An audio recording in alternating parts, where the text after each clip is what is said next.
It was a mistake, but I think I want to do it again. Part 1.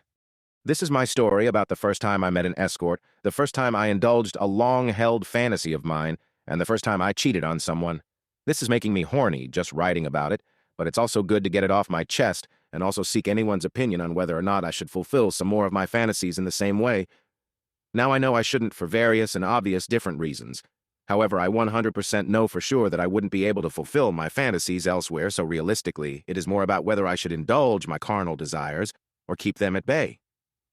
Not so long ago, I was supposed to be at work doing my normal day, and as far as everyone else knew outside of work, that was what I was doing, except I had booked a day off from work just to be away from everything.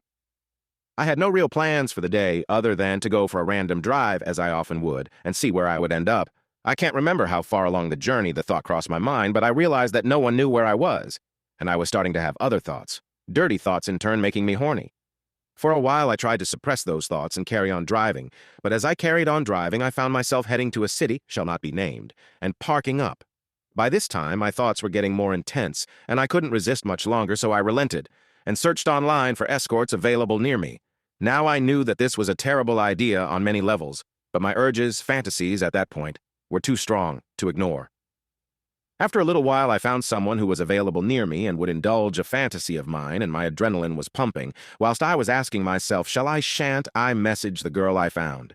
Eventually, I decided I would, and considering previous messages to other girls went largely unanswered, I figured, a part of me also hoped, that it would be the same scenario here, but alas, it wasn't, and she responded within minutes stating she could see me in an hour and that she would fulfill a long-held fantasy of mine. At this point, my adrenaline skyrocketed, and whilst I knew I should have left it at that, I decided to continue messaging her to arrange to meet.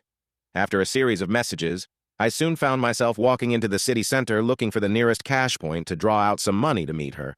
Again, adrenaline and nerves were sky high, but I couldn't stop thinking about her body from the pictures and what she would do to me.